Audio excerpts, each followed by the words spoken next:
Hi, Jordan. Thank you for helping my project. Could you say a little bit about yourself? Yeah, absolutely. Thanks for the invitation. Um, so uh, can you say a little bit about yourself, maybe where you're located and profession and interest and that type of thing? Yeah, sure. My name is Jordan Strickler. I am a space journalist, I guess. I write for mostly freelance, write for key publications, ZME Science, that's zmescience.com. I've done some stuff for astronomy and the National Space Society. Yeah, so that's basically the three main ones I've written for. And were you always a writer? Yeah, I think I've been doing things that I didn't write, but I think at heart, just I am a writer. Now, a lot of people struggle with the blank page and actually getting their thoughts down on paper in a way that works for others. Mhm. Has a writing, does writing come easy to you, or was there a path to you becoming a journalist? I don't know. My mom was a writer, so I think I may have picked it up from her. But yeah, I think I've always been into it. And your interest in space, science, and astronomy, did you always have that too, or do you remember kind of a moment when you became interested in those types of things? Yeah, so I went to Huntsville, Alabama when I was in Boy Scouts, and of course, I saw all the that's like the mecca of space dorks, and so I saw all that, and I'm thinking, man, this is really interesting. And then a few years later, I picked up the book Moonshot by chance, and read that, and then kind of since then I've been hooked. And was this like middle school or high school in terms of Boy Scouts? Oh, that was elementary school, I think. Elementary school.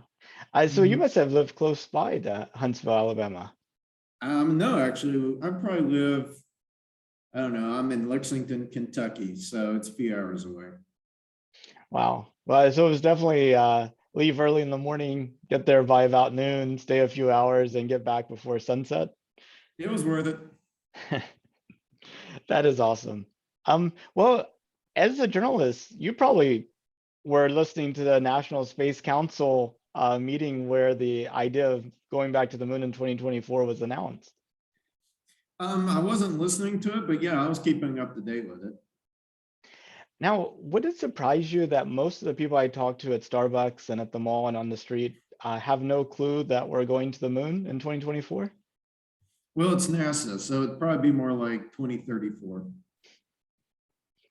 But actually, I mean, I know that most people think we might be going to the moon, but yeah, I mean, if it the date doesn't surprise me. Well, I mean, I've talked to some people that thought NASA was shut down. Others who are like, why is NASA keeping it a secret? Others who thought, isn't that where the astronauts go now? Like, Mhm. Oh, I talked to someone who already thought we were on Mars. wow, that's I mean, there's as a journalist though, how do you? I mean, I think your audience is probably already like space people. Um, Yeah.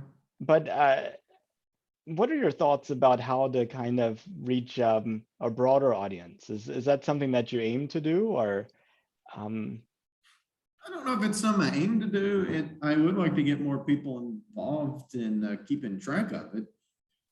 So I think, I think that's important that people just, we tell people that these things are happening because there is such a whole lot going on that, I think there's something for everybody. that's for sure. Um, so what do you think about us going back to the moon? I think it's pretty good. I think it's a good first step on our way to Mars. I know, we haven't been there since the last time there was in the early 70s. So I think it's pretty important that we take that step.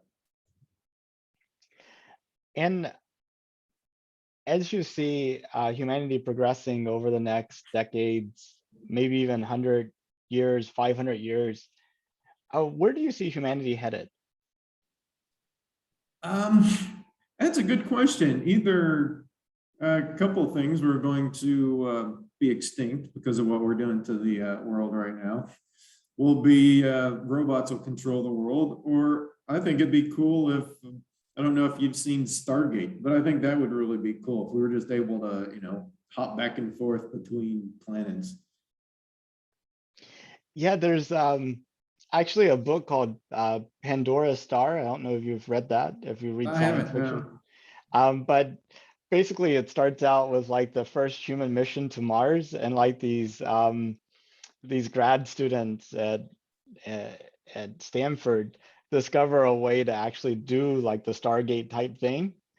And they Oh, actually arrive there before the landing happens, and they're watching the landing. So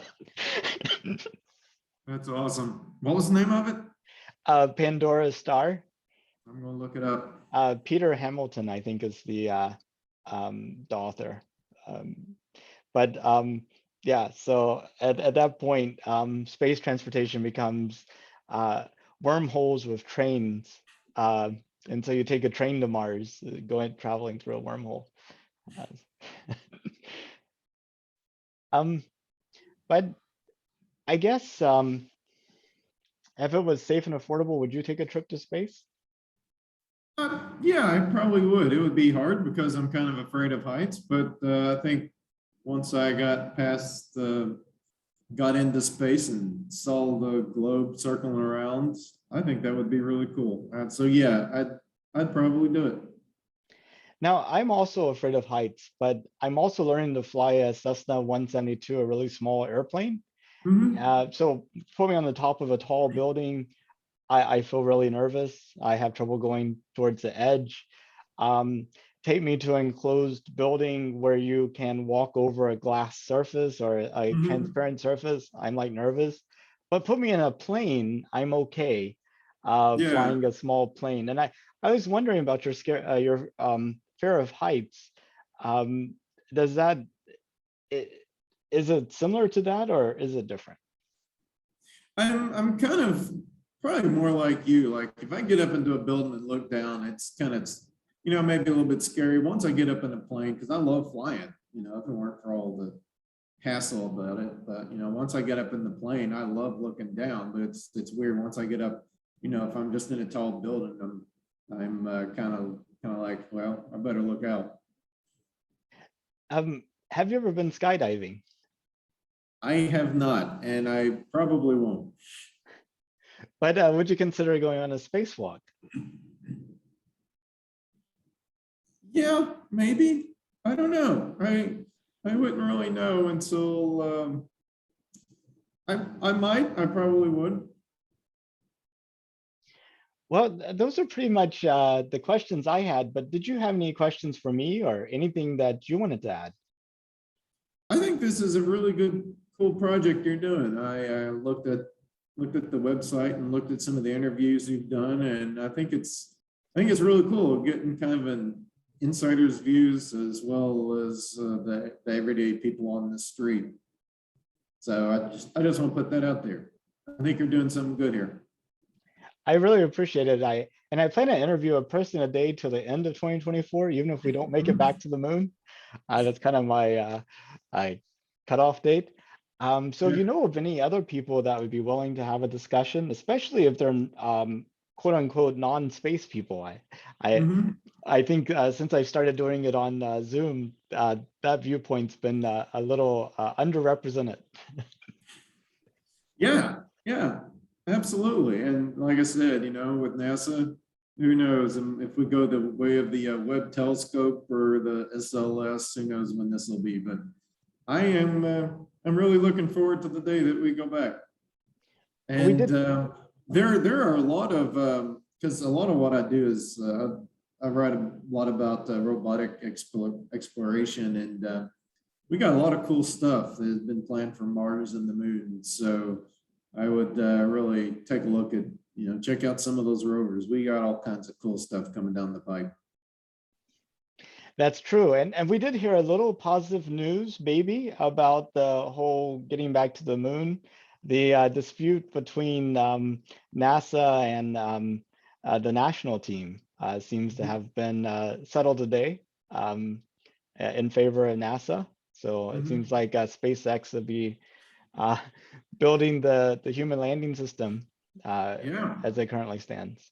Yeah, and I think the fact that we're getting some, more privatized, I think is just fantastic. I always thought, government red tape and everything, it's just, if it weren't for things like, SpaceX and Blue Origin and other places, I think, I don't know when we'd be getting off the ground. So I think this is probably one of the more important thing that's ever happened to the space industry is just getting some things privatized. Yeah, absolutely. I mean, being able to bring in private monies into trying things out and having a whole bunch of disparate ways of approaching the problem and different avenues for people to get experience and trained seems like it just increase our capabilities in this area. Oh yeah, absolutely. Well, Jordan, I hope you have a good rest of your day. And again, I can't tell you how thankful I am that you made yourself available to talk to me. Well, I appreciate it. It was good talking to you. Have a good rest of your day. You too.